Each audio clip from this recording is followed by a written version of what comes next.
भी दी हुई है। सभी को नमस्ते भाई। 46, 46, ये है 46। ये क्या लिखा हुआ है, व्हाट इज द वैल्यू? इस क्वेश्चन में ही मिस्टेक है सर। प्रीवियस ईयर के क्वेश्चंस भी प्रोवाइड करा दो डिफरेंट डिफरेंट एग्जाम्स के। डी ट्रिपल एस बी के तो डी ट्रिपल एस बी के तो अपलोडेड हैं इंस्टाग्राम उस पर, टेलीग्राम पे। और बाकी मैं देखता हूँ। बाकी अगर तुम्हें यूपी वाले चाहिए तो यूपी वाले तो सारे इस घटना चक्र की बुक में है। ठीक है, शीट अपलोड हो गई है आदित्य टेलीग्राम चैनल पे। जिसको मैसेज करना है मालिनी इंस्टाग्राम पे मैसेज कर दो, उस पे ईमेल पे कर दो। ठीक है, इंस्टाग्राम पे बहुत सारी रिक्वेस्ट आ जाती हैं यार, फिर ना समस्या हो जाती है, रिप्लाई नहीं होता है। तो जिसके थोड़े जेन्युइन डाउट्स है ना, वो मेरे को मेल कर दिया करो, ईमेल कर दिया करो। ठीक है। हाँ, इस क्वेश्चन में ना थोड़ा एरर लग रहा है मेरे को। ये क्या पूछा हुआ है देखने दो। ये मैंने टाइपिंग वाले को बोला है, ये ए इंटरसेक्शन बी है यहाँ पे, तो हो जाएगा। यहाँ पे ए इंटरसेक्शन बी है, ए इंटरसेक्शन बी पूछा हुआ है, तो कर ही लोगे। और बोलो। कोई बात नहीं गजेंद्र। 40 और 42, अब तो हो जाएगा ये सवाल, है ना। इसका तो क्या आएगा, ए की वैल्यू आएगी 2,3। 46 में क्या पूछा हुआ है? अच्छा, कॉम्प्लीमेंट भी है भाई इसके अंदर। ए इंटरसेक्शन बी का कॉम्प्लीमेंट पूछा है इसमें। ठीक है, इस बुक में भी थोड़ा ऐसे ही दिख रहा है, बुक में भी ठीक से नहीं है ना। तो ए इंटरसेक्शन बी का कॉम्प्लीमेंट पूछ रहा है। यहाँ पे क्या आएगा, बी सेट आएगा तुम्हारा 1,2। और ये क्या आएगा, यूनिवर्सल सेट, इसमें से एक्स स्क्वायर कॉमन लोगे तो x cube minus 6x² plus 11x minus 6 is equal to 0। एक तो 0 आएगा, एक 1 2 3, ये सोल्व किया था हमने। तो ए इंटरसेक्शन बी क्या बन रहा है तुम्हारा, A intersection B, A intersection B आ रहा है 2। और यूनिवर्सल सेट दिया हुआ है 0 1 2 3। तो ए इंटरसेक्शन बी का कॉम्प्लीमेंट देखो क्या हो जाएगा, 2 को छोड़ दो उसमें से, 0 1 3 हो जाएगा। ठीक है, 0 1 3। ठीक है, टाइपिंग एरर है। Instagram I Telegram ID mathematics bye Mayank, यार पहली वाली क्लास देख लो, उसमें मैंने सारी डिटेल्स बताई हुई हैं, कहाँ पे क्या मैसेज करना है, कहाँ पे शीट्स है, कैसे क्या है। ठीक है।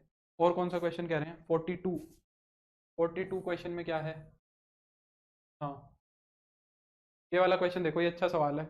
इसके अंदर जो है, a college awarded 38 medals in football, 15 basketball and 20 in cricket. मैं करा देता हूँ जो जो डाउट्स दिख रहे हैं। ये तो मेरे को वैसे भी डिस्कस करना था, मैं पहले भी चाह रहा था भाई। मैथमेटिक्स बाई मयंक के टेलीग्राम आईडी, पहली क्लास के नोट्स देख लो और कुछ नहीं तो यार, उसमें मैंने सारी चीज़ें डिस्कस की है। शुरू से क्लास किया करो। मैथमेटिक्स बाई मयंक है। ठीक है। A college awarded 38 medals in football. अच्छा, वेन डायग्राम की हेल्प लेंगे। ठीक है,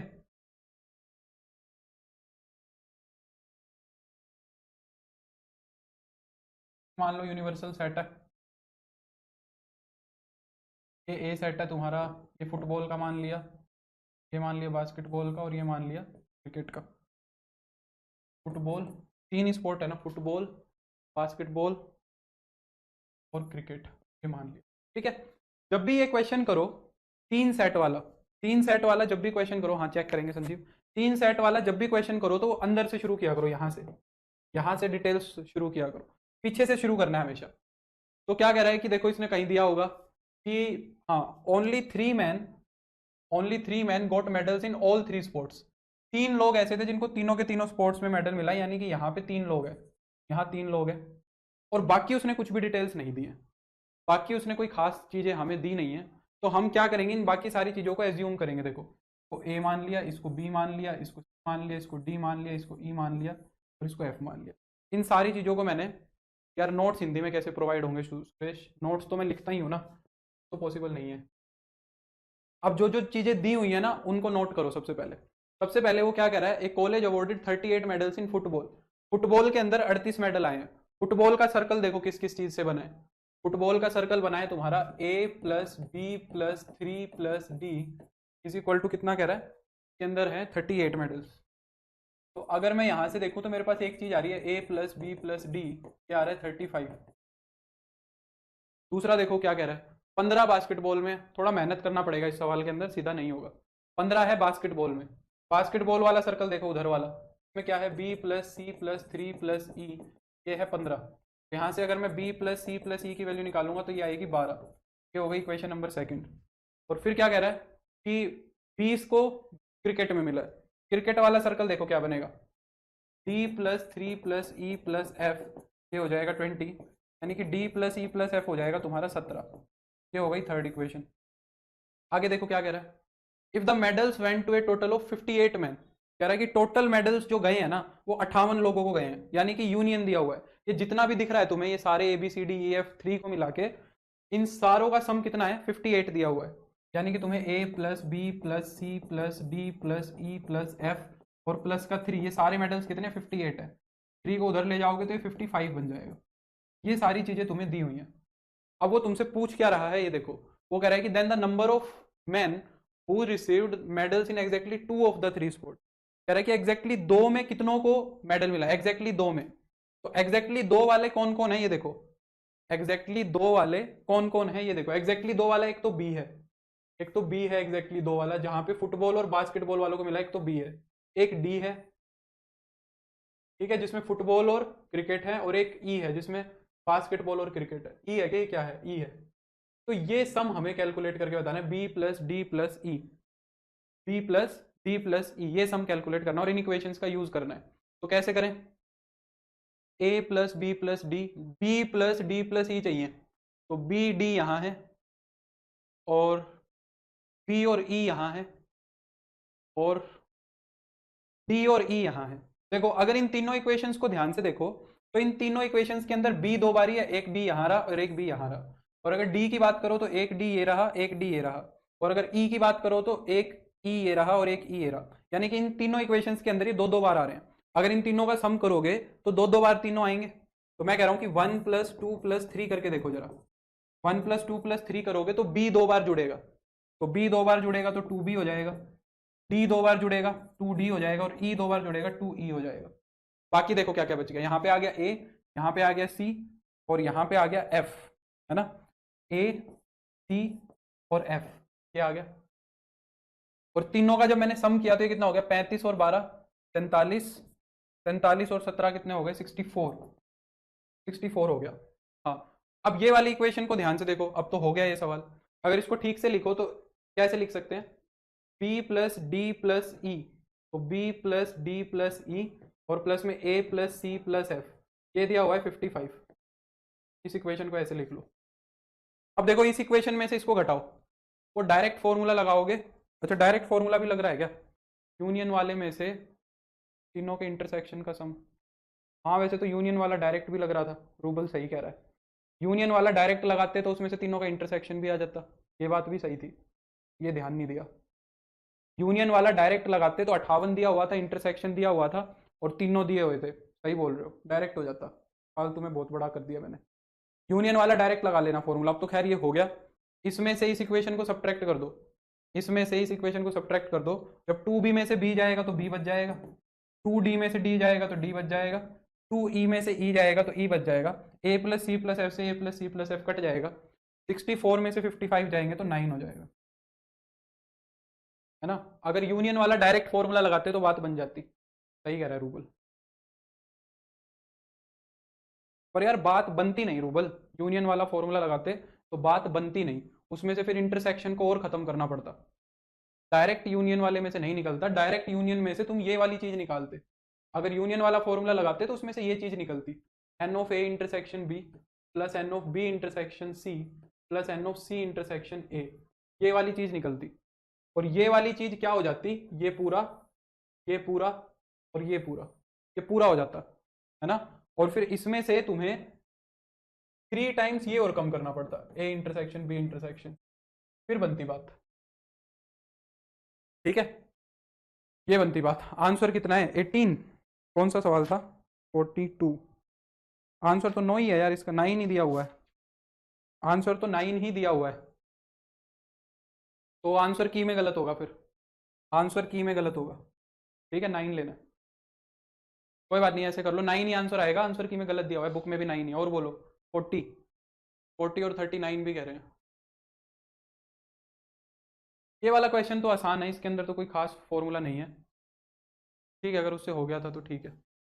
ए मार्केट रिसर्च ग्रुप कंडक्टेड ए, क्या है, conducted A survey of 1000 customer, एक मार्केट ग्रुप ने 1000 लोगों पे सर्वे किया है, ठीक है, हाँ, 720 लोग तो प्रोडक्ट ए को लाइक कर रहे हैं, 450 लोग प्रोडक्ट बी को लाइक कर रहे हैं, then the least number that must have like both the products. दोनों प्रोडक्ट को लाइक करने वाले, दोनों प्रोडक्ट को लाइक करने वाले, हाँ एग्जैक्टली टू ही तो निकाला है, एग्जैक्टली टू में 3 वाला नहीं आएगा, बी आएगा, डी आएगा और ई आएगा, ठीक है रूबल। एग्जैक्टली टू में बीच वाली चीज नहीं आती है, तो उसको निकालना पड़ेगा अगर यूनियन वाला डायरेक्ट फॉर्मूला लगा रहे हो तो। हाँ तो भाई यहाँ पे लीस्ट नंबर पूछ रहा है जो दोनों को लाइक करते हैं, यानी कि मिनिमम इंटरसेक्शन पूछ रहा है, मिनिमम इंटरसेक्शन पूछ रहा है। और जाते जाते मैंने तुम्हें एक चीज बताई थी कि मिनिमम इंटरसेक्शन और मैक्सिमम इंटरसेक्शन कब होता है। मिनिमम इंटरसेक्शन कब होता है ये बताओ। मिनिमम इंटरसेक्शन तो होगा जब दोनों सेट एकदम डिसजॉइंट होंगे, तो इंटरसेक्शन 0 हो जाएगा। और मैक्सिमम इंटरसेक्शन कब होता है, ये वाला कलर दिख नहीं रहा होगा, मैक्सिमम इंटरसेक्शन कब होता है जब एक सेट दूसरे के अंदर हो जाता है। अब जरा मुझे एक बात ये बताओ, नहीं 9 ही आएगा उसका आंसर, 18 नहीं आएगा, 9 एक बार सब्ट्रैक्ट करना पड़ेगा रूबल उसमें से, आंसर गलत दिया हुआ है, ठीक 9 वो उसने आंसर की में 18 लिख दिया, 9 नहीं आएगा। अगर तुम उससे कर रहे हो तो फिर ये सब्ट्रैक्ट करना पड़ेगा, 3 बारी इसमें से ये चीज सब्ट्रैक्ट करनी पड़ेगी, ठीक है। तो अब मेरे को एक बात बताओ, यहाँ पे लीस्ट नंबर पूछा है, क्या यहाँ पे लीस्ट नंबर 0 हो सकता है, तुम खुद बताओ। 1000 तो टोटल लोग हैं, 720 जो है ना वो ए प्रोडक्ट को लाइक कर रहे हैं और 450 बी प्रोडक्ट को लाइक कर रहे हैं, तो क्या ये दोनों सेट डिसजॉइंट हो सकते हैं, तुम खुद सोचो। क्या ये दोनों के दोनों सेट्स डिसजॉइंट हो सकते हैं, क्योंकि टोटल तो 1000 हैं, इसको लाइक करने वाले 720 हैं और इसको लाइक करने वाले 450 बोल रहा है। अगर दोनों को कंबाइंड करोगे तो 1150 हो जाएंगे, यानी कि टोटल तो 1000 ही है, तो ये टोटल डिसजॉइंट तो नहीं हो सकते। यानी कि ये जो सेट हैं ये ऐसे हैं, 450 ऐसे हैं, कुछ ना कुछ कॉमन बैठ रहे हैं बीच में, तभी ये 1000 बने होंगे। तो कह रहा है कि कम से कम ये इंटरसेक्शन कितना होगा, कम से कम करके दिखाओ। ज्यादा से ज्यादा तो तुम इसको अंदर ले जाओ, ज्यादा होता चला जाएगा, कम से कम बताओ कितना होगा। तो जब भी इसमें कम से कम कंडीशन निकाल, अगर इसके अंदर ज्यादा से ज्यादा का क्वेश्चन करता, ज्यादा से ज्यादा इंटरसेक्शन कितना हो सकता है, ये 450 पूरा इसके अंदर चला जाता, ज्यादा से ज्यादा प्रोडक्ट को लाइक करने वाले तो 450 ही हो जाते। अब कम से कम के लिए हमें एक इनिक्वलिटी यूज करनी पड़ती है, क्या हम कहेंगे कि यूनिवर्सल सेट जो होगा ना वो हमेशा यूनियन वाले से बड़ा या बराबर होगा, ये इनिक्वलिटी ध्यान रखना दिमाग में, इसका यूज होगा इसके अंदर। यूनिवर्सल के अंदर हमेशा यूनियन से ज्यादा या बराबर ही हो सकते हैं, क्योंकि यूनियन कभी भी यूनिवर्सल से बड़ा नहीं हो सकता है, तो ये बात ध्यान रखनी है। अब यूनिवर्सल उसने टोटल एलिमेंट्स तो बताए हैं 1000, और ये तुम यूज कर सकते हो a plus B minus intersection of A B, ठीक है। इसको सिंप्लीफाई कर लेंगे, इसको इधर ले आओ, n of A intersection B हो जाएगा, is greater than equal to A के अंदर कितने हैं 720, बी के अंदर है 450, ये उधर चला जाएगा तो माइनस का 1000 हो जाएगा। यानी कि जो इंटरसेक्शन है वो 170 या उससे बड़ा रहेगा, इंटरसेक्शन जो है वो कम से कम 170 हो सकता है, उससे कम नहीं जा सकता। तो मिनिमम कितना हो जाएगा 170 हो जाएगा। 39 देखो क्या कह रहा है, इन ए क्लास ऑफ, देखो ये क्वेश्चन जो है 40, ये इस क्वेश्चन में क्या दिक्कत है। In a class of 100 students 70 have taken mathematics science, 60 have taken mathematics and 40 have taken both mathematics and science।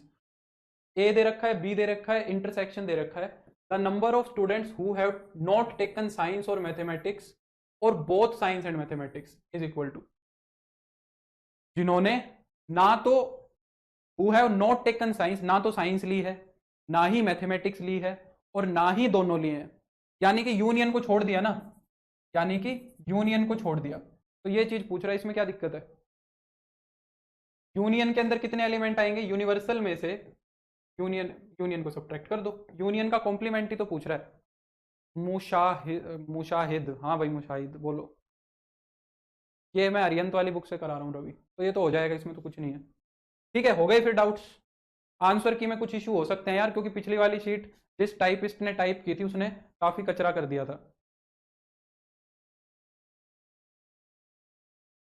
Sir 42 में सीधी शॉर्ट ट्रिक ऑप्शन से भी, ऑप्शन से कैसे करते। 38 20 teachers, 20 teachers of A school either teach mathematics और physics, ये तो सबसे रद्दी सवाल है यार। ये 20 टीचर्स आइदर मैथमेटिक्स और फिजिक्स, ये तो यूनियन हो गया, ए यूनियन बी दिया हुआ है, और आ गया वर्ड, और आ गया तो यूनियन आ गया। 12 of them teach mathematics, mathematics को टीच करने वाले 12 हैं।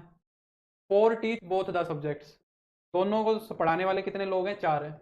तो पूछ रहा है कि number of teachers teaching physics only, physics only, PGT भाई, पीजीटी, अरियंत पीजीटी करा रहा हूँ मैं। तो सिर्फ फिजिक्स पढ़ने वाले कितने लोग हैं, यानी कि बी माइनस ए पूछ रहा है, तो बी माइनस ए कितना होगा, n of B minus n of A intersection, ये होगा। ठीक है, और इसको तो वैसे चाहो तुम, इसको तो अगर तुम चाहो तो उससे भी कर सकते हो, वेन डायग्राम से एकदम आसानी से हो जाएगा। इंटरसेक्शन में 4 है, इंटरसेक्शन में 4 है, ए के अंदर 12 है, ये मैथ्स मान लो, ये फिजिक्स मान लो। मैथ्स पढ़ाने वाले 12 हैं तो ये 8 हो जाएगा। ठीक है, मैथ्स पढ़ाने वाले 12 हैं तो यहाँ पे 8 हो जाएगा। और यूनियन में टोटल कितने होने चाहिए, 20 होने चाहिए। तो 4 8 और 4 12, तो ये हो गए, यहाँ पे कितने होने चाहिए, 8 होने चाहिए। तो इसमें कितने एलिमेंट होंगे, सिर्फ फिजिक्स के लिए 8 हो जाएंगे। 39 का आंसर आ रहा है भाई, 39 का आंसर दिया हुआ है सेकंड, 39 का 2 है आंसर। ठीक है पुनिका, बिल्कुल मुशाहिद।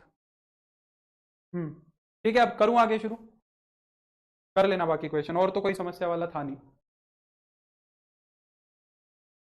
अब की बार मैं तुम्हें मेरे कराने से पहले ही शीट दे दूंगा। ठीक है, जब मैं रिलेशंस की शीट दूंगा तो मैं तुम्हें पहले ही दे दूंगा। तो अब आज आगे बढ़ रहे हैं हम, आज हम रिलेशंस को शुरू कर रहे हैं, हमारा नेक्स्ट टॉपिक।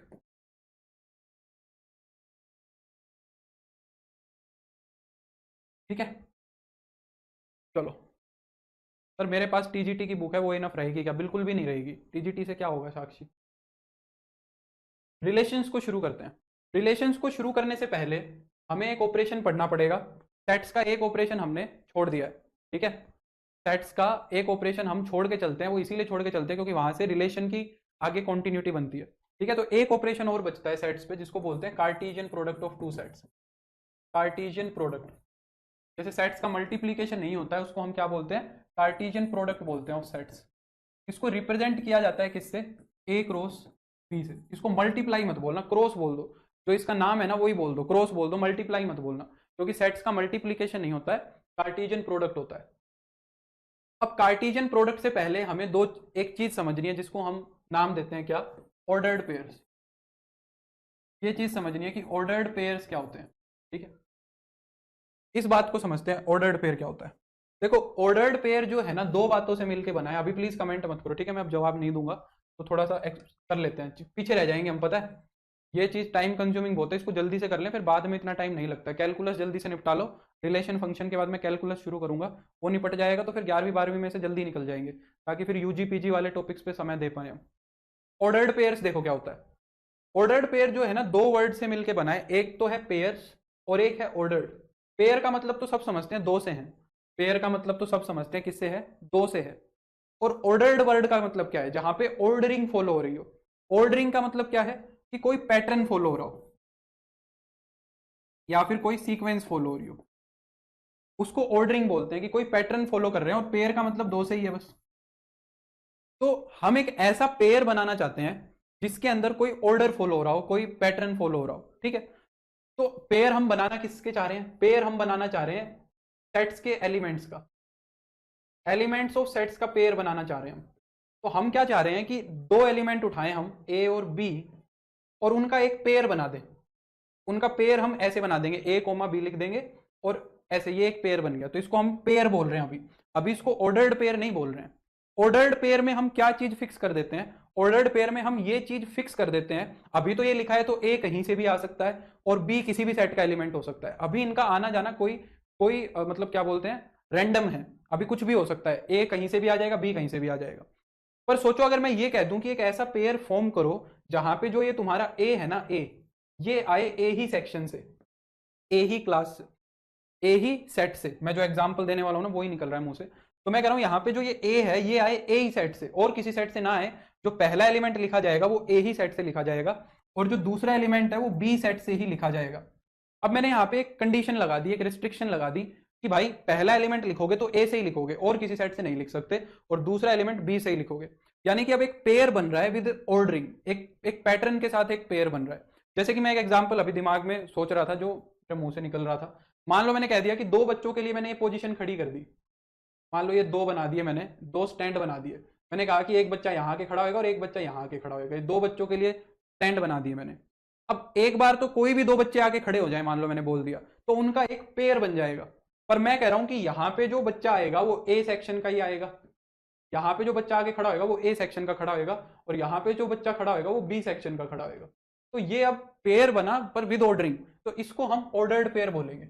ठीक है, इसको हम क्या बोलेंगे? ऑर्डर्ड पेयर बोलेंगे। ठीक है, तो ऑर्डर्ड पेयर ये होता है पहली बात। दो ऑर्डर्ड पेयर बराबर कब होंगे? मान लो एक ऑर्डर्ड पेयर ए बी लिख दिया तुमने और दूसरा ऑर्डर्ड पेयर सी डी लिख दिया, इनकी इक्वेलिटी कब पॉसिबल है? सीधी सी बात है, जब ये सेम दिखेंगे एकदम। भाई दो ऑर्डर्ड पेयर सेम कब होंगे? जब ये सेम ही दिखेंगे। तो हम कहते हैं कि ये दोनों बराबर होंगे सिर्फ और सिर्फ कब? इफ एंड ओनली इफ अगर ए जो है ये पहले वाला पहले के बराबर दिख जाए और दूसरे वाला दूसरे के अगर बराबर दिख जाए, तो हम कहते हैं कि ये ऑर्डर्ड पेयर सेम होंगे। सिर्फ एक एलिमेंट के सेम होने से बात नहीं बनेगी। मान लो 1,3 और 1,4 की बात कर रहे हैं, तो ये डिफरेंट ऑर्डर्ड पेयर्स है। ठीक है, तो ऑर्डर्ड पेयर में इतनी ही कहानी है बस। ये पढ़ क्यों रहे हैं हम? क्योंकि ऑर्डर्ड पेयर अब जरूरत पड़ने वाली है। अब कार्टेशियन प्रोडक्ट को समझते हैं।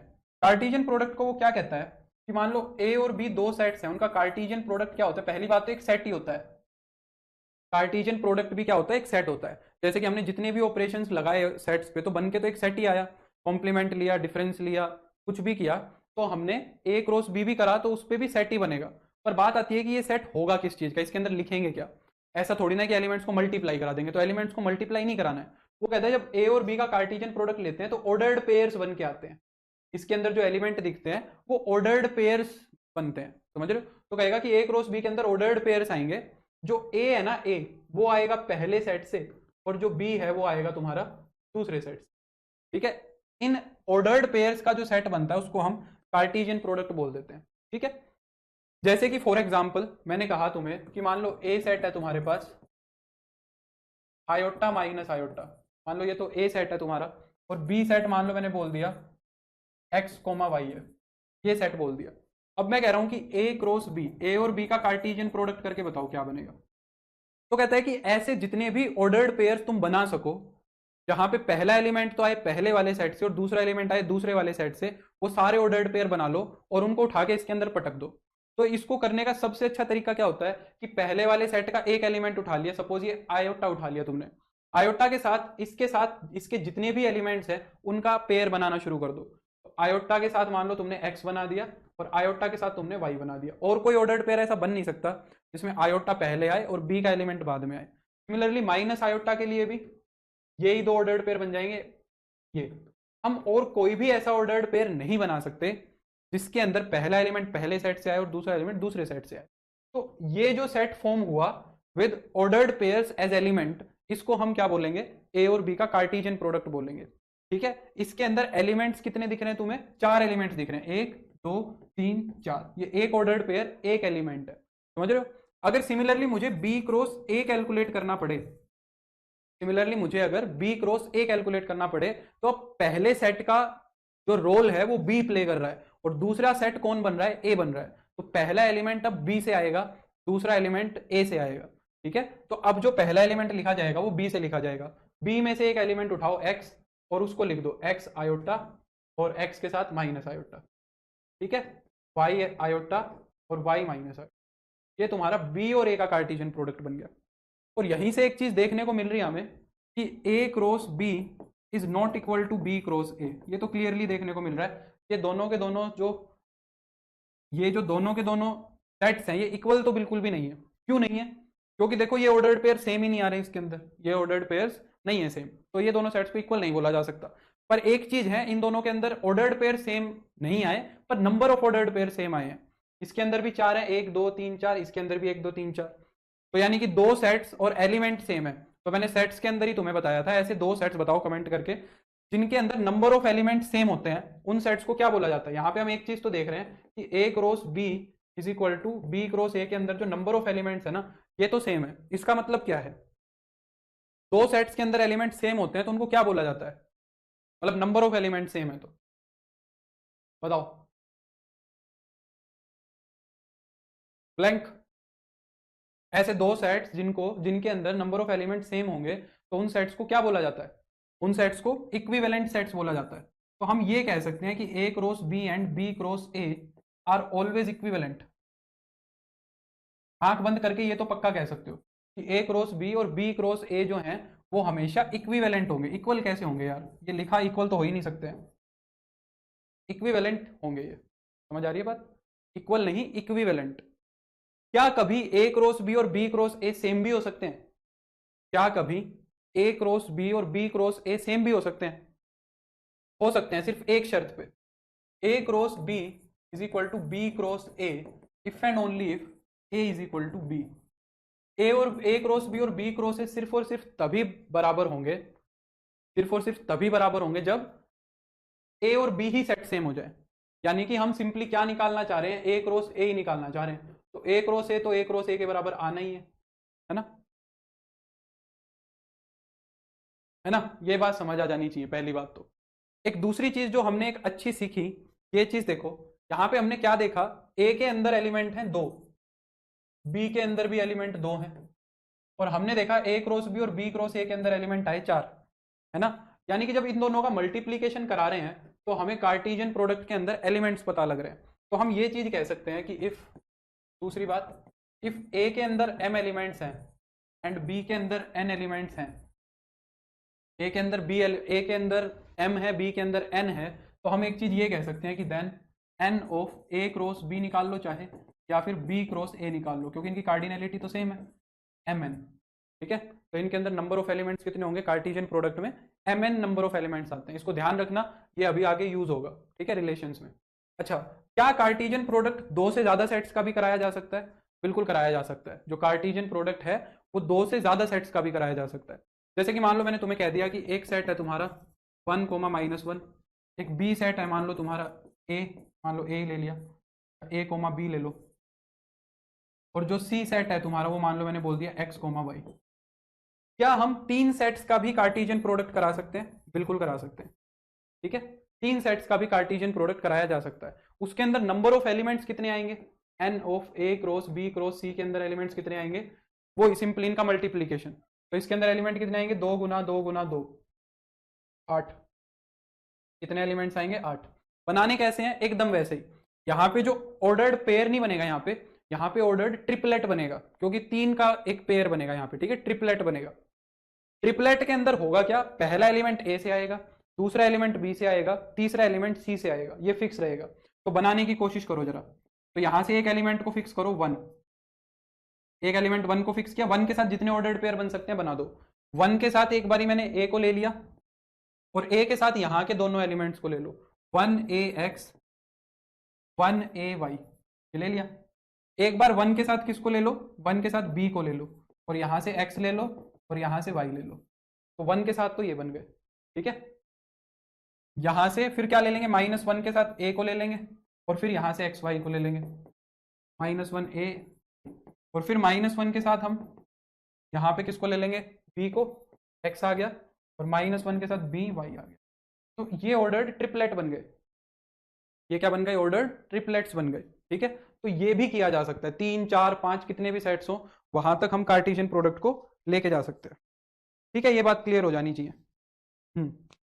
तो इतना काफी है हमारा, इसके अंदर हमें ज्यादा मेहनत करने की जरूरत है नहीं कार्टेशियन प्रोडक्ट के अंदर। अब हम हमारा जो टॉपिक है ना रिलेशंस का, उस पर जंप करेंगे, ठीक है। रिलेशंस क्या होता है, यहां से हमारा काम शुरू होता है। रिलेशंस के अंदर से क्वेश्चन पक्का आएगा, ऐसा कोई कंपटीशन नहीं है जहां पे रिलेशन में से क्वेश्चन नहीं आता हो, टीचिंग का स्पेशल। रिलेशंस क्या होते हैं, सबसे पहले ये समझो, रिलेशन का जो हिंदी का मतलब है वही यहाँ भी मतलब है कि संबंध। हमें क्या बनाना है, हमें संबंध बनाना है, रिलेशन बनाना है। अब अगर रियल लाइफ की भी मैं बात करूं, 6th टर्म रॉन्ग है, क्या कर दिया यार 6th टर्म में, 1 2 3 4 5 6, इसमें क्या गलत लिख दिया, -1ay, ठीक तो है यार, क्या दिक्कत है। तो रिलेशन के अंदर वही काम करना है जो हम इसका मतलब समझ रहे हैं। हमें क्या बनाना है, हमें रिलेशन ही बनाना है। अगर हम इंसानों से रिलेट करें इस चीज को, तो एक ह्यूमन बीइंग का रिलेशन किस तरीके से बन सकता है, एक इंसान का रिलेशन कैसे बनता है। देखो, सबसे पहले तो इंसान किसी ना किसी फैमिली से बिलोंग करता है, पहली बात। एक इंसान अगर एक इंडिविजुअल है तो उसकी कोई ना कोई फैमिली होती है, पहली बात तो ये समझ आनी चाहिए। अब उस इंसान का जो रिलेशन बनता है वो 2 ही तरीके का हो सकता है, 2 तरीके से बाहर का रिलेशन नहीं हो सकता। या तो उस इंसान का रिलेशन बनेगा एक ऐसे इंसान से जो उसी की फैमिली में है, ठीक है, जो उसी की फैमिली में है, जैसे कि मान लो उसके फादर, उसकी मदर, उसका रियल ब्रदर, रियल सिस्टर, या उसके बच्चे जो भी है।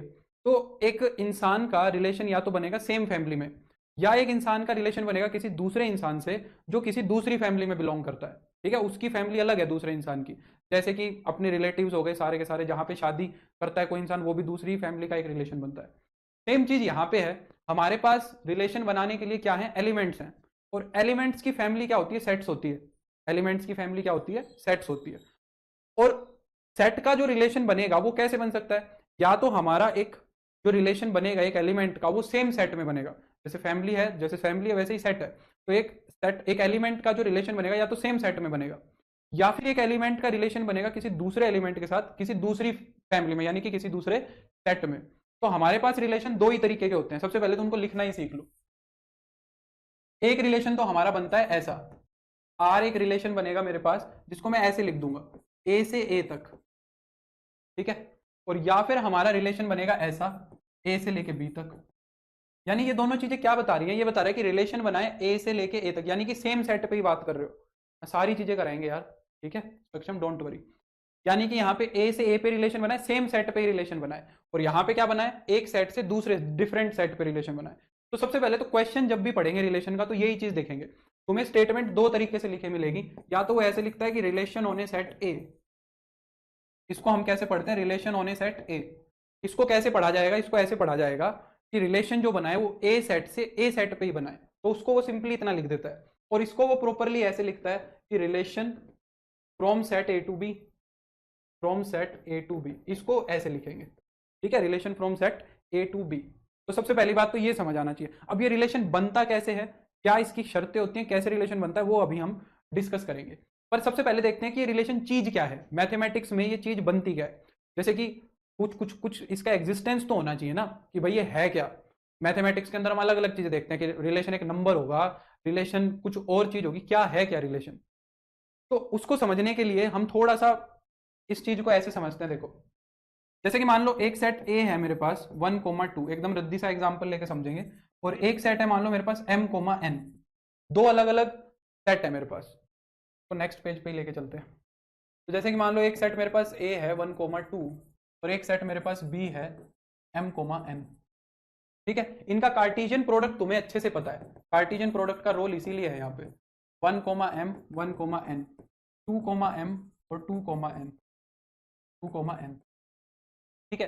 अब मैं तुमको बोल रहा हूं कि मान लो यहाँ पे अब सेट्स को ना हम इन लोब से रिप्रेजेंट कर देते हैं, सेट्स को एक हम रिप्रेजेंटेशन देना चाह रहे हैं। मान लो यहाँ पे तुम्हारा एलिमेंट है 1,2, यहाँ पे एलिमेंट है m और n। तो मैंने कहा कि रिलेशन बनाओ, अभी कोई शर्त नहीं है, तुम्हारा जैसे जो करे, जैसे जो मन करे तुम्हारा वो एक रिलेशन एस्टेब्लिश कर दो, जो भी मन करे, कुछ ना करे तो खाली भी छोड़ाओ, चाहे वो भी एक रिलेशन है।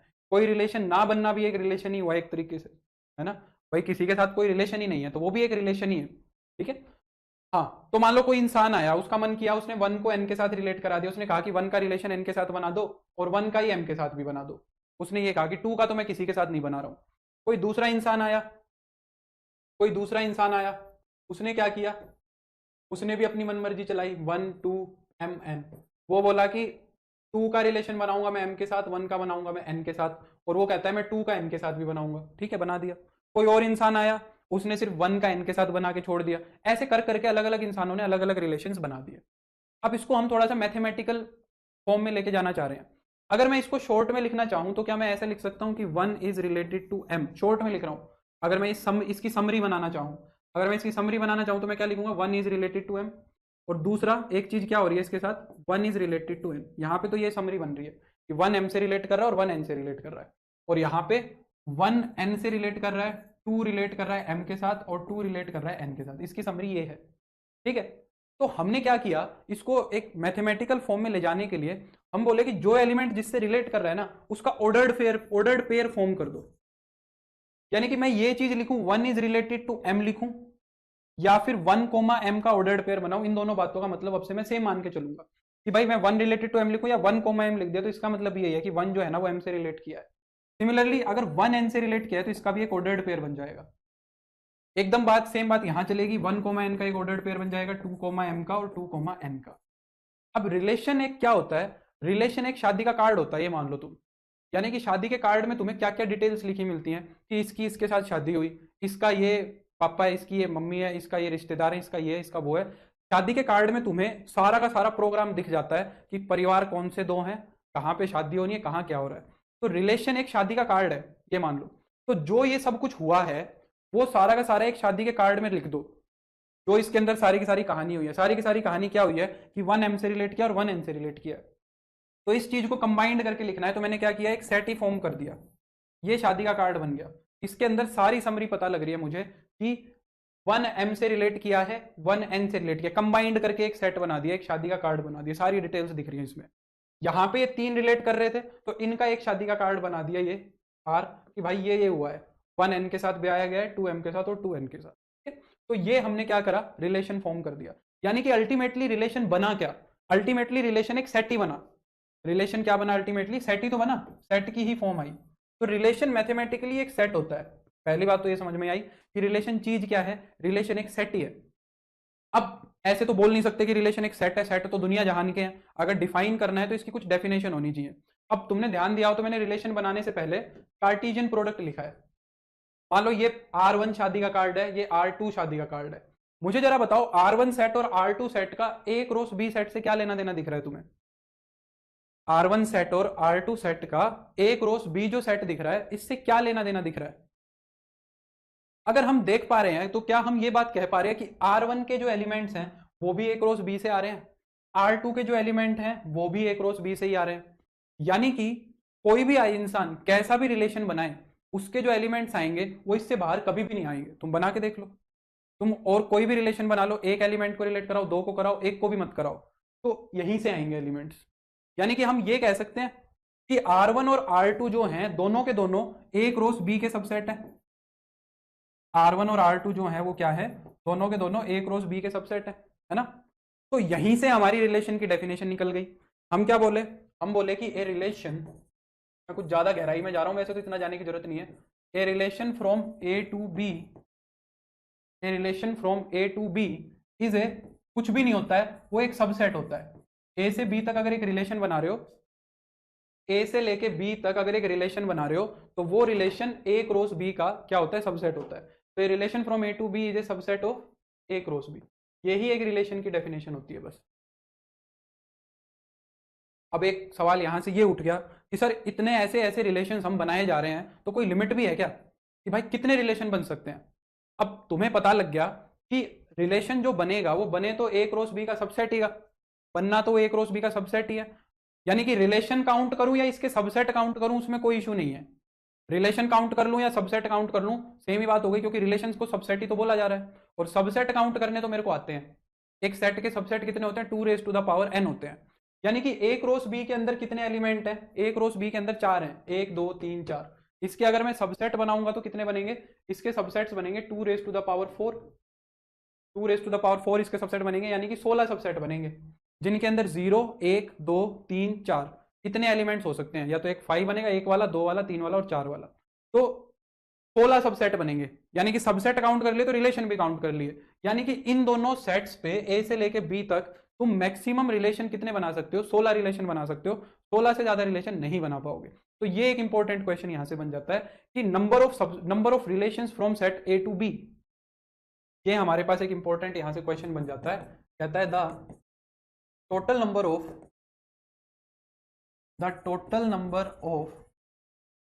Subsets of, the total number of subsets नहीं, रिलेशन ही लिखो, the total number of relations from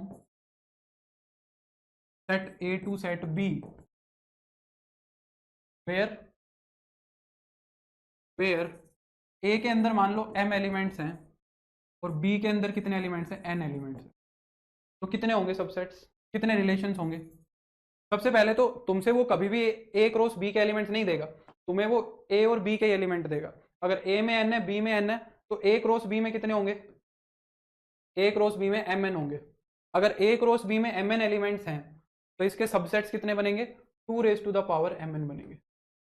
कितने बनेंगे, 2 raised to the power mn बनेंगे। ठीक है। तो number of relations, total number of relations from set A to B कितने होते हैं, 2 raised to the power mn होते हैं। पहली बात तो ये अच्छे से समझ आ जानी चाहिए। ठीक है। अब बात ये आती है कि रिलेशंस की थोड़ी सी कुछ प्रॉपर्टीज डिस्कस करनी है। अगर एक रिलेशन बनता है तो उसकी कुछ ना कुछ प्रॉपर्टीज होंगी, है ना। तो उसकी कुछ कुछ प्रॉपर्टीज हैं, वो डिस्कस करते हैं।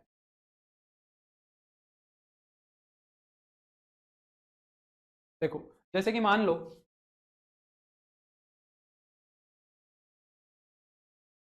जैसे कि मान लो एक सेट ए है 1 2 3, और एक सेट बी है मान लो A B C D।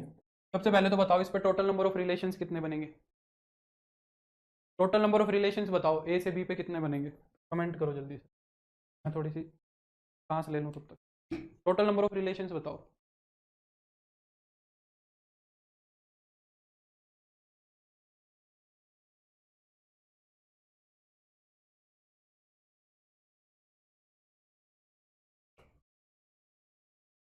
नहीं मुशाहिद, एज ऑफ नाउ तो नहीं बदल सकता है। देखो भावना इतनी राम कहानी गाने के बाद भी बता रही है कि 12 रिलेशन बन सकते हैं। हाँ मालिनी का ठीक है आंसर। अरे अंकित, निकिता भी 12 कह रही है। मनीष का ठीक है। आदर्श का भी ठीक है। अरे यार इतना सा जवाब नहीं दे रहे हो, बताओ। अरे रिलेशंस पूछ रहा हूँ, रिलेशंस कितने रिलेशन बने हैं। कुछ जितेंद्र, मैं ए क्रॉस बी के अंदर एलिमेंट्स नहीं पूछ रहा हूँ, रिलेशंस पूछ रहा हूँ। ए क्रॉस बी के अंदर एलिमेंट्स कितने होंगे, वो होंगे 12। ए क्रॉस बी के अंदर एलिमेंट्स 12 होंगे। रिलेशंस कितने आएंगे, जितने सबसेट बनेंगे। इसके सबसेट कितने बनेंगे, 2⁻12 बनेंगे। 4096। कमाल कर दिया। अभी भी 12 कह रहे हैं सर। हाँ तो मैंने क्या कहा, मैंने एक रिलेशन बना लिया अपनी तरफ से। मान लो ये तो ए है और एक ये बी है। मान लो 1 2 3 1 2 3 ए बी सी डी। मान लो मैंने एक रिलेशन फॉर्म किया यहाँ पे। 1 सी से रिलेट कर रहा है, 2 ए के साथ रिलेट कर रहा है, 2 डी के साथ भी कर रहा है, 3 बी के साथ रिलेट। ये रिलेशन मैंने फॉर्म किया एक। यानी कि इस रिलेशन को मैं लिख के दिखा रहा हूँ क्या। 1 किसके साथ रिलेट किया है, सी के साथ। 2 किसके साथ रिलेट किया है, ए के साथ और डी के साथ। ठीक है। और 3 किससे रिलेट किया है, 3 रिलेट किया है। अब हम यहाँ से 2-3 चीज़ें डिफाइन करते हैं। एक चीज़ तो हम डिफाइन करते हैं domain of a relation. Domain of a relation, एक रिलेशन की डोमेन क्या होती है। सबसे पहली बात तो जो डोमेन है ना वो भी एक सेट है। चीज क्या है, डोमेन, डोमेन एक सेट है। और वो सेट किसका है यही देखना है बस। तो कहता है कि डोमेन क्या होता है, set of elements, set of elements of, set of elements of first set which are related, set of elements of first set which are related. कहता है कि पहले वाले सेट से वो एलिमेंट उठाओ जो रिलेट कर रहे हैं, उनका एक सेट बना दो। तो जैसे कि ये रिलेशन मैंने फॉर्म किया, इसके अंदर देखो पहले वाले सेट से वो कौन से एलिमेंट हैं जो रिलेट कर रहे हैं। तो 1 भी रिलेट किया है, 2 भी किया है, 3 भी किया है। तो अगर इस रिलेशन की मैं डोमेन बनाऊं, अगर इस रिलेशन की मैं डोमेन बनाऊं तो 1 2 3 बनेगी, क्योंकि तीनों एलिमेंट्स रिलेट किए हैं। सबके कमेंट्स दिखाई दे रहे हैं पर पढ़ाने दो। अगर मैं इन दोनों रिलेशंस की बात करूं, यहां भी हमने रिलेशन बनाया था। इस रिलेशन की अगर मैं डोमेन देखूं तो कौन कौन से एलिमेंट रिलेट कर रहे हैं पहले वाले सेट से। पहले वाले सेट से सिर्फ 1 रिलेट कर रहा है, तो यहां हो जाएगा 1, इसकी डोमेन सिर्फ 1 है। अगर इस रिलेशन की मैं डोमेन की बात करूं तो यहाँ पहले वाले सेट से कौन कौन रिलेट कर रहा है, यहाँ पहले सेट से रिलेट कर रहा है 1 और 2। क्या एक चीज देख पा रहे हो कि जो डोमेन बनेगी वो बननी तो ए सेट से ही है, पहले वाले सेट से। तो क्या मैं ये कह सकता हूं कि जो डोमेन बनेगी वो हमेशा ए में से बनेगी, यानी कि जो डोमेन होगी वो पहले वाले सेट का सबसेट होगी हमेशा। जो भी डोमेन बनेगी वो क्या बनेगी, फर्स्ट वाले सेट का सबसेट बनेगी। तो मैं यहां से कह सकता हूं कि जो डोमेन होती है ना वो हमेशा सबसेट होती है पहले वाले सेट का। इस बात को ध्यान रखना। फंक्शन का डिफरेंस यहीं से बनाएंगे। एक रिलेशन और एक फंक्शन के बीच में जो डिफरेंस क्रिएट होगा वो इसी पॉइंट से क्रिएट होगा। अगर रेंज की बात की जाए, रेंज भी क्या होती है, रेंज सेम चीज होती है पर बाद वाले सेट के लिए। तो रेंज के लिए हम क्या कहते हैं, set of elements of second set, set of elements of second set which are related. दूसरे वाले सेट से वो एलिमेंट उठा लो, दूसरे वाले सेट से वो एलिमेंट्स उठा लो जो रिलेट कर रहे हैं। जैसे यहां पे अगर मैं देखूं तो चारों रिलेट कर रहे हैं, तो इसकी जो रेंज बन रही है, रेंज का जो सेट बनेगा वो ए बी सी डी बन रहा है ना। हमने पीछे भी 2 रिलेशंस फॉर्म किए थे। इसकी रेंज क्या बन रही है, इसकी रेंज बन रही है m कोमा n। इसकी भी रेंज कितनी बन रही है, m कोमा n बन रही है। तो अब ये चीज भी समझ आ रही है कि जो रेंज बनेगी वो बाद वाले सेट से बनेगी तो वो दूसरे का सबसेट हो जाएगा, है ना। तो हम यहाँ से ये बात भी बोल सकते हैं कि जो रेंज होगी ना वो हमेशा सबसेट ऑफ बी होती है। ठीक है। और एक तीसरी बात आती है कोडोमेन। एक रिलेशन की कोडोमेन भी होती है, codomain of a relation. Codomain word कहाँ से आया? कोडोमेन की कोई प्रॉपर्टी नहीं है। हम जो सेकंड सेट होते हैं, द सेकंड सेट, बस जो दूसरा सेट है वो पूरा का पूरा कोडोमेन बोला जाता है। जो बी सेट है, जो बाद वाला सेट है, वो कोडोमेन का सेट होता है बस। यानी कि जो बी सेट दिख रहा है यहाँ पे पूरा का पूरा, ये कोडोमेन है। ठीक है, यहाँ पे जो ये बाद वाला सेट दिख रहा है ये कोडोमेन है, वो कोडोमेन है। ठीक है, अब क्योंकि इस बी को कोडोमेन बोल रहे हो, तुम कह रहे हो कि रेंज जो है वो बी का सबसेट है, और बी को तुमने नाम दे दिया किसका? कोडोमेन का। तो यानी कि मैं क्या कह सकता हूं कि जो रेंज होती है ना, हमेशा रेंज जो होती है वो हमेशा कोडोमेन की सबसेट होती है। ठीक है, ये एक बात यहां से आ गई। तो रेंज होगी वो हमेशा क्या होगी? कोडोमेन की सबसेट होगी। ठीक है, चलो, तो ये रेंज, कोडोमेन और ये सब हो गया।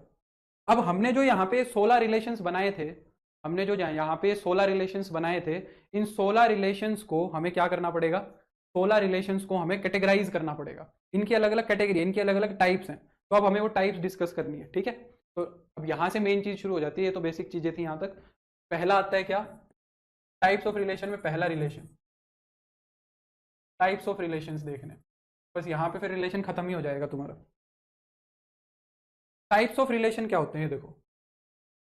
टाइप्स ऑफ रिलेशन में जो पहला रिलेशन आता है उसको बोला जाता है वॉइड रिलेशन, या फिर नल रिलेशन, और नल रिलेशन, वॉइड और नल रिलेशन। नाम से समझ आ रहा है कि इस रिलेशन के अंदर कुछ नहीं आया, इस रिलेशन के अंदर कुछ भी नहीं आया। ठीक है, तो अगर इसको डिफाइन करना है तो इसको डिफाइन कैसे करेंगे? क्या मैं ऐसे कह सकता हूं, व्हेन, या ए रिलेशन, शॉर्ट में ही लिख देता हूं, when no element of set A is related to no element of set B. पहले सेट का कोई भी एलिमेंट अगर दूसरे वाले सेट के एलिमेंट्स के साथ रिलेट नहीं कर रहा है तो उसको हम क्या बोलेंगे? वॉइड रिलेशन बोलेंगे, नल रिलेशन बोलेंगे। मैं एक एग्जांपल देता हूं, अब तुम्हें यहां से समझ भी आएगा कि रिलेशन बनता कैसे है। जैसे कि मान लो मैंने एक सेट ए दे दिया, क्या? 2 4 6। ठीक है, एक सेट, एक ये दे दिया। एक सेट बी दे दिया मैंने 1 2 3, 1 2 3 नहीं, 1 3 5। ठीक है, मैंने एक रिलेशन डिफाइन किया, क्या? X comma Y. रिलेशन मैंने क्या डिफाइन किया? X comma y. मैं कह रहा हूं रिलेशन के अंदर एक्स कोमा वाई आएंगे, एक्स आएगा ए से, वाई आएगा बी से, सच दैट क्या कंडीशन सेटिस्फाई होगी? जो एक्स है ना, x is a divisor of B, x is a divisor of y. बोलो, क्या इस रिलेशन में कभी कुछ आ सकता है? क्या इस रिलेशन में कभी कुछ आ सकता है? बताओ। मैं क्या कह रहा हूं कि पहले वाला सेट तुम्हारा ए सेट है, इसके अंदर है 2 4 6। दूसरे वाला सेट है सेट बी, इसके अंदर है 1 3 5। कह रहे हैं कि यहाँ का एक्स यहाँ के वाई के साथ तब रिलेट करेगा, यहाँ का एक्स यहाँ के वाई के साथ तब रिलेट करेगा जब ये एक्स जो है ना, ये इस वाई को डिवाइड कर देगा। अगर ये एक्स वाई को डिवाइड कर दे रहा है तो वो रिलेट करेगा। तो बोलो, क्या टू किसी से रिलेट कर पाएगा? क्या टू जो है किसी को रिलेट कर पाएगा? क्योंकि टू को रिलेट करने के लिए किसी ना किसी को डिवाइड करना पड़ेगा। तो टू किसी को नहीं डिवाइड कर रहा, 4 भी किसी को नहीं डिवाइड कर रहा, और 5 6 भी किसी को नहीं डिवाइड कर रहा, है ना? तो इसका मतलब जो रिलेशन बनेगा वो हमारा क्या बनेगा? 5 बनेगा, एम्प्टी बनेगा। यानी कि ये रिलेशन में कोई भी एलिमेंट नहीं आया, तो इस रिलेशन को क्या बोलेंगे? नल रिलेशन। अब ये एग्जांपल लेने का मेरा एक पर्पस भी था। रिलेशन को ना 3 तरीके से रिप्रेजेंट किया जाता है। रिलेशन की रिप्रेजेंट करने की 3 फॉर्म होती हैं। रिलेशन भी तो एक सेट ही है, तो सेट को रिप्रेजेंट करने की 2 फॉर्म्स तो तुमने सीखी थी। एक तो होती है सेट बिल्डर फॉर्म, और एक होती है रोस्टर फॉर्म। तो रिलेशन की एक फॉर्म तो ये हो गई सेट बिल्डर फॉर्म, जैसा वो हमें क्वेश्चन में देता है। ये हो गई तुम्हारी रोस्टर फॉर्म, एलिमेंट की फॉर्म में। और एक ये तीसरी फॉर्म और आ जाती है रिलेशन की, जिसको हम क्या बोलते हैं? एरो डायग्राम, जिसका हम अभी तक यूज कर रहे थे। तो ये हो गया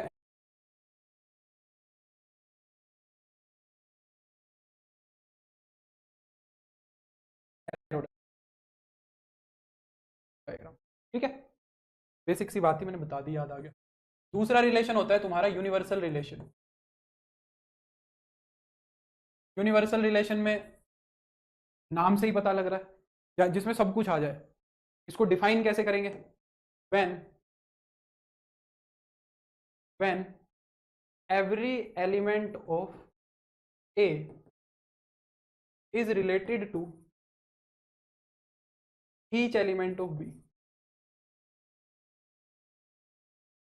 जब पहले वाले सेट का हर एक एलिमेंट दूसरे वाले सेट से रिलेट कर जाए, पहले वाले सेट का हर एक एलिमेंट दूसरे वाले सेट के हर एलिमेंट से रिलेट कर जाएगा, तो हम बोलेंगे कि हमारा रिलेशन क्या बनेगा, हमारा रिलेशन क्या बनेगा, यूनिवर्सल रिलेशन बनेगा। यानी कि मान लो एक सेट ए है तुम्हारा 1,2, वही एग्जांपल ले रहा हूं, और एक सेट बी है तुम्हारा x,y, तो यूनिवर्सल रिलेशन कब बनेगा, जब सारे के सारे एलिमेंट के साथ रिलेट कर जाए। यानी कि 1 जो है वो x से भी करे, 1 जो है वो y से भी करे, 2 जो है वो x से भी करे और 2 जो है वो y से भी करे, तो हम बोलेंगे कि क्या होगा, ये यूनिवर्सल रिलेशन बनेगा। ये क्या बन गया, बिल्कुल अंकित, अगर सारे एलिमेंट सबसे रिलेट कर जाएंगे तो भाई क्या ये तुम्हारा कार्टेशियन प्रोडक्ट ही नहीं बन जाएगा। तो यूनिवर्सल रिलेशन कुछ नहीं होता है, कार्टेशियन प्रोडक्ट ही होता है। बिल्कुल, ये तुम्हारी ऑब्जर्वेशन एकदम ठीक है। यूनिवर्सल रिलेशन क्या होता है, कार्टेशियन प्रोडक्ट ही होता है, क्योंकि सबसेट ही तो है, तो जो सबसे बड़ा सबसेट है वो ही यूनिवर्सल रिलेशन है। अब यहां से दो बातें ध्यान से सुनना। नल रिलेशन जो होता है उसके अंदर एलिमेंट्स आते हैं 0, तो नल रिलेशन को बोला जाता है स्मॉलेस्ट रिलेशन। अगर कोई तुमसे पूछ ले कि स्मॉलेस्ट रिलेशन क्या होता है, तो स्मॉलेस्ट रिलेशन होता है नल रिलेशन, ठीक है। और क्योंकि यूनिवर्सल रिलेशन कार्टेशियन प्रोडक्ट के बराबर होता है, तो ये होता है तुम्हारा लार्जेस्ट रिलेशन। यूनिवर्सल रिलेशन क्या होता है, लार्जेस्ट रिलेशन होता है, इससे बड़ा कोई रिलेशन नहीं बन सकता, और इस वॉइड रिलेशन से छोटा रिलेशन कोई नहीं बन सकता, ठीक है। फिर इसके बाद आता है तुम्हारा नेक्स्ट, तीसरे नंबर पे, इनवर्स रिलेशन। इनवर्स रिलेशन क्या होता है, ये देखो, इनवर्स रिलेशन क्या होता है, ये देखो। इनवर्स रिलेशन में हम बात इतनी करते हैं, अभी तक जो हम बात कर रहे थे वो ए की तरफ से कर रहे थे। हम कह रहे थे कि ए के एलिमेंट बी से रिलेट कर रहे हैं। हम क्या कह रहे हैं कि ए के एलिमेंट बी से रिलेट कर रहे हैं, तो वो कहता है कि अगर ए के एलिमेंट बी से रिलेट कर रहे हैं तो बी के भी तो ए से कर रहे हैं। तो वो कहता है इसी बात को उल्टा पढ़ लो कि भाई बी के एलिमेंट ए से रिलेट कर रहे हैं, तो उसको हम क्या बोल देते हैं, वहां से जो रिलेशन बन के आता है उल्टा रिलेशन, उसको हम इनवर्स रिलेशन का नाम दे देते हैं और उसको रिप्रेजेंट करते हैं ऐसे, r⁻⁻1 से। इसका बिल्कुल भी मतलब ये नहीं है कि ये 1/r लिखा हुआ है, ये बात ध्यान रखना, ये सिर्फ एक रिप्रेजेंटेशन है, ठीक है। यानी कि अगर तुम्हारे रिलेशन के अंदर a,b एलिमेंट आ रहा है, a आ रहा है a से, b आ रहा है b से, तो जो तुम्हें r इनवर्स रिलेशन दिखेगा वो जस्ट इसका उल्टा दिखेगा एकदम, उसमें b,a एलिमेंट होंगे, जो b होगा वो b से आएगा, जो a होगा वो a से आएगा। जैसे कि हमने रिलेशन काफी बना रखे हैं, देख लेते हैं कोई। जैसे कि ये बनाया हमने, ये एक R2 रिलेशन बना रखा है। इस R2 रिलेशन का अगर मैं इनवर्स रिलेशन लिखना चाहूं, अगर इस R2 रिलेशन का मैं इनवर्स रिलेशन लिखना चाहूं तो क्या बनेगा, भाई 1 n से रिलेट कर रहा है तो n 1 से भी तो कर रहा है, तो n,1 हो जाएगा। 2 m से कर रहा है तो m 2 से भी तो कर रहा है, और 2 n से कर रहा है तो n 2 से भी तो कर रहा है। यहाँ पे एक खास चीज क्या हो जाएगी, R इनवर्स की डोमेन क्या होगी, देखो R इनवर्स की डोमेन m और n हो जाएगी, और R इनवर्स की जो रेंज है वो हो जाएगी 1 और 2, डोमेन और रेंज भी इंटरचेंज हो जाएंगी। तो इनवर्स रिलेशन के अंदर हमारा क्या होता है, जो डोमेन ऑफ R होती है ना, वो किसके बराबर होती है, रेंज ऑफ R इनवर्स के बराबर होती है, और जो रेंज ऑफ R है वो डोमेन ऑफ R इनवर्स के बराबर, ठीक। ये इनवर्स रिलेशन हो, ये सब बेकार के हैं, यहां से कुछ नहीं आता है, यहां से कुछ नहीं आएगा, ठीक है। अब यहां से मेन चीज हमारी शुरू होती है, जहां से क्वेश्चन आने के चांस है। फोर्थ आता है आइडेंटिटी रिलेशन, यहां से ध्यान से समझेंगे। आइडेंटिटी रिलेशन क्या होता है, ये देखो, एक एक वर्ड ध्यान से सुनना है। कहता है relation on a set A, relation on a set ए। पहली बात तो यहीं से समझ आ जानी चाहिए कि जो हम रिलेशन बनाने की कोशिश कर रहे हैं वो एक सेट से एक सेट के ऊपर ही बनाने की कोशिश कर रहे हैं। अभी तक के जो रिलेशन थे वो ए से बी तक बन रहे थे। आइडेंटिटी रिलेशन वो रिलेशन है जो खुद से खुद पे ही बन रहा है। तो कह रहा है relation on a set A is identity, is identity if identity होगा अगर every element of A is related to itself only। अगर ये हमारा रिलेशन कंडीशन सेटिस्फाई करेगा तो हम कहेंगे कि हमारा रिलेशन रिफ्लेक्सिव होगा। If every element of A is related to itself only. दो बातें हैं ध्यान से, एक तो ये एवरी वाली बात और एक ये ओनली वाली बात। इन दोनों बातों को ध्यान से समझना है। Every element of A is related to itself only, यानी कि मान लो मैंने एक सेट दे दिया, मान लो तुम्हें MNO, ये सेट दे दिया। मान लो मैंने एक ए से ए पे एक रिलेशन बनाया MNO MNO। क्या ये रिलेशन आइडेंटिटी है? बताओ, क्या ये रिलेशन आइडेंटिटी है?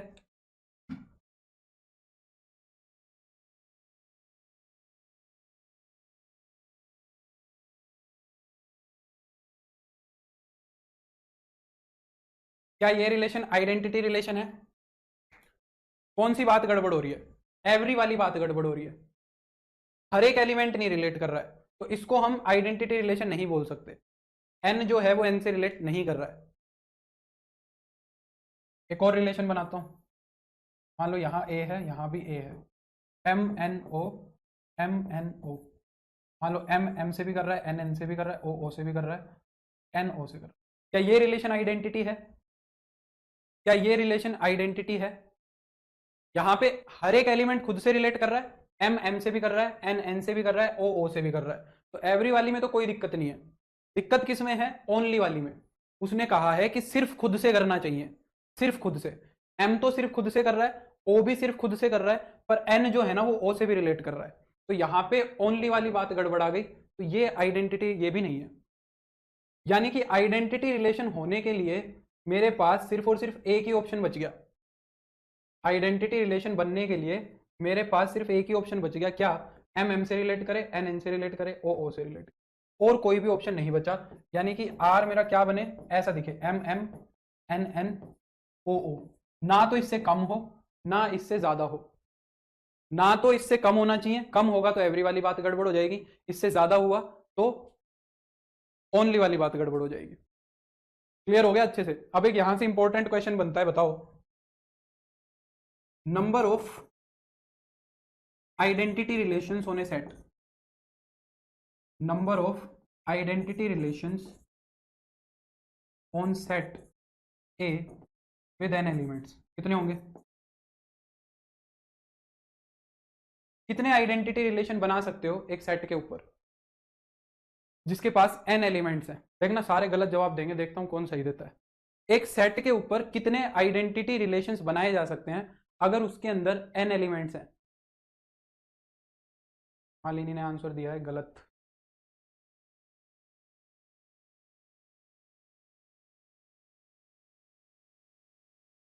अंकित का भी गलत। सोनम हेलो, थोड़ा दिमाग लगाओ भाई। सोनी का भी गलत, रूबल का भी गलत, अंशु का भी गलत, अंकित का भी गलत। काफ़ी चीज़ें सीख के जाओगे फिर तो यहाँ से। आदर्श का सही है, ये मेरे से पढ़ा हुआ है पहले। अंकित का ठीक है, जितेंद्र का भी ठीक है, वेरी गुड। अंकुश का भी ठीक है, ठीक का गलत, रेनू का गलत, करीमा तो इनफाइनाइट ही कह रही है। अच्छा मेरे को एक बात बताओ, मोस्टली बच्चों का जवाब आया है n। मुझे जरा बताओ यहाँ पे ये कितने रिलेशन बने? ये वाली जो चीज बन रही है थर्ड नंबर वाली, ये कितने रिलेशंस को रिप्रेजेंट कर रही है? इसको अगर देखो तो ये कितने रिलेशंस को रिप्रेजेंट कर रही है? मैंने तुम्हें शुरू में बताया था कि रिलेशन एक शादी का कार्ड होता है जिसके अंदर जितनी भी चीजें हुई है ना वो सारी उसके अंदर दिखती है। क्या यहाँ पे यूं कहोगे कि 3 रिलेशन बने हैं? तुम्हारे लिए ये 3 रिलेशन नहीं बने, एक रिलेशन ये बना, एक रिलेशन ये बना, एक रिलेशन ये बना। ये रिलेशन नहीं बने। जो एलिमेंट जिसके साथ रिलेट किया है उन सबको इकट्ठा किया, उनको एक सेट में लिखा, ये वाली चीज एक रिलेशन बनी है। यानी कि जो ये सामने तुम्हें चीज दिख रही है ये एक रिलेशन को रिप्रेजेंट कर रहा है, 3 रिलेशन को नहीं कर रहा। ये एक रिलेशन है, ये पूरा पैकेज एक रिलेशन है, ठीक है?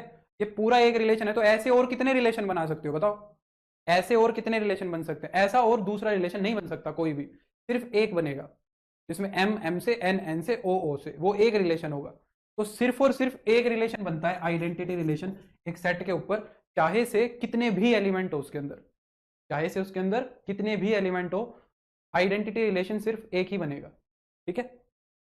ये बात ध्यान रखेंगे। दूसरे नंबर पे आता है तुम्हारा, अच्छा अच्छा अच्छा, इसकी हमने मैथमेटिकल रिप्रेजेंटेशन और लिखनी है, तो इसको हम ये भी लिख सकते हैं, और इसी चीज को हम क्या लिख सकते हैं, और किसी ने भी सही दिया होगा, सबके पढ़ना मुश्किल हो जाता है ना, तेजी से जाते हैं। और हम क्या कह सकते हैं, आइडेंटिटी रिलेशन क्या होता है, जिसके अंदर ए कोमा ए आए, ठीक है, only for all A belongs to, या फिर ये भी कह सकते हैं ए कोमा ए आए, ए बिलोंग्स टू, ठीक है।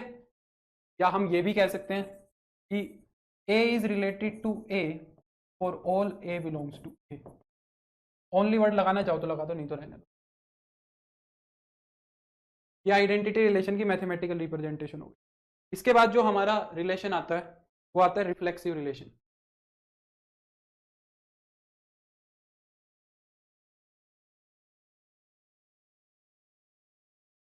रिफ्लेक्सिव रिलेशन क्या होता है, देखो कहता है कि ये relation on a set A is reflexive if every element of A is related to itself। पिछली डेफिनेशन और इस डेफिनेशन में कितना फर्क है, आइडेंटिटी और रिफ्लेक्सिव की डेफिनेशन में फर्क कितना है। वहां भी यही कह रहा था कि every element is related to itself, यहां भी कह रहा है कि every element is related to itself. बस एक वर्ड का डिफरेंस है, किसका, ओनली वर्ड का डिफरेंस है। किस वर्ड का डिफरेंस है, ओनली वर्ड का डिफरेंस है। वहां पे ओनली वाली रिस्ट्रिक्शन नहीं है, वहां पे ओनली वाली रिस्ट्रिक्शन नहीं है, सिर्फ एवरी वाली रिस्ट्रिक्शन है। वो कहता है कि हर एलिमेंट खुद से रिलेट कर जाए, फिर अगर वो कहीं पे भी रिलेट कर रहा है उसके अलावा मुझे कोई दिक्कत नहीं है। वो कहता है कि खुद से रिलेट कर जाए सारे के सारे, किसी और से रिलेट करे तो मुझे कोई समस्या नहीं है, ठीक है। यानी कि ये वाली जो चीज हो रही थी यहाँ पे, रिफ्लेक्सिव को इससे प्रॉब्लम नहीं है। रिफ्लेक्सिव की बात की जाए तो ये तो रिफ्लेक्सिव नहीं होगा, क्योंकि एवरी वाली कंडीशन यहाँ नहीं सेटिस्फाई हो रही, पर ये रिफ्लेक्सिव रिलेशन है कि एम एम से रिलेट कर रहा है, एन एन से रिलेट कर रहा है, ओ ओ से कर रहा है। अगर एन ओ से कर रहा है तो उसको कोई दिक्कत नहीं है, फालतू एलिमेंट आ सकते हैं, ठीक है, एक्स्ट्रा एलिमेंट्स आएंगे, उसको कोई भी दिक्कत नहीं होगा, ठीक है। तो यहाँ पे ये रिस्ट्रिक्शन नहीं है, ठीक है। तो अगर अब मैं यहां से तुमसे एक क्वेश्चन पूछूं कि भाई दो बात बताओ, every reflexive relation is identity, बस ये लास्ट करेंगे, every reflexive relation is identity, कल फंक्शन शुरू कर लेंगे, हो जाएगा कल ये पूरा। Every identity relation is reflexive,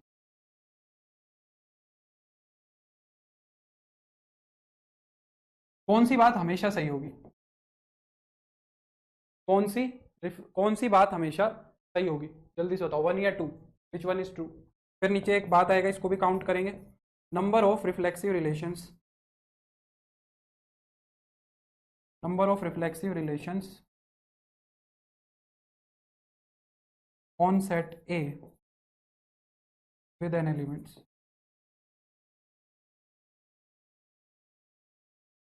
हमेशा सही कौन सी होगी, सब कह रहे हैं कि सेकंड हमेशा सही होगी, कह रहे हैं कि every identity relation is always reflexive, बिल्कुल ये बात सही है।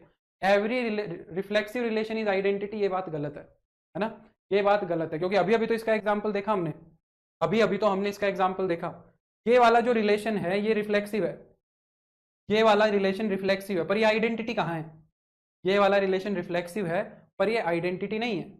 पर जो रिलेशन आइडेंटिटी होगा वो ऐसा दिखेगा, और वो एवरी वाली कंडीशन तो सेटिस्फाई करेगा ही, तो वो रिफ्लेक्सिव पक्का बनेगा। तो हर एक आइडेंटिटी रिलेशन रिफ्लेक्सिव होता है, पर हर रिफ्लेक्सिव रिलेशन आइडेंटिटी हो ये कोई जरूरी नहीं है, ठीक है। तो सेकंड इज ऑलवेज ट्रू। अच्छा, काउंट करना है, number of reflexive relation on a set with n elements, अगर एक सेट के अंदर एन एलिमेंट्स हैं तो रिफ्लेक्सिव रिलेशंस कितने होंगे, 2 raise to the power n square minus n होंगे। ये तुम्हें याद करना पड़ेगा, छोटा सा फॉर्मूला, या इसको ऐसे पढ़ लो 2 की power n into n minus 1, ठीक है, ये फॉर्मूला तुम्हें याद करना पड़ेगा, ठीक है भाई। तो ये फॉर्मूला याद कर लेना, आज के लिए बस इतना ही करते हैं, ठीक है। बिल्कुल आदर्श, कल हम करेंगे इसको कंप्लीट, इसके अंदर तुम्हारे बच गए 1-2 रिलेशन और बच गए, और इक्विवेलेंस क्लास बच गई। कल रिलेशन को खत्म करके फिर फंक्शन को शुरू करेंगे। फंक्शन हमारा टाइम लेगा थोड़ा, ठीक है, फंक्शन में टाइम लग जाएगा, 2-3 लेक्चर लग जाएंगे, टाइप्स ऑफ फंक्शन भी करना है, और हमें टाइप्स ऑफ फंक्शन करने के बाद फिर प्रैक्टिस करेंगे इसकी कंबाइंड। सर प्रीवियस क्लास का एक क्वेश्चन समझ नहीं आया था, can you explain again sir, या दोबारा ही देखना, या मुझे मैसेज कर देना, ईमेल कर देना, मैं बता दूंगा जो पॉइंट नहीं समझ आया, ठीक है। बाकी सबको क्यों पका रहे हो। चलो, तो मेरे को उम्मीद है क्लास पसंद आई होगी, कुछ एक दो चीज़ नई सीखने को मिली होगी। इसी के साथ मिलते हैं अब कल। Bye, take care, see you, good night. सो जाओ खाना वाना खा के। बाय। धन्यवाद मालिनी। चलो बाय।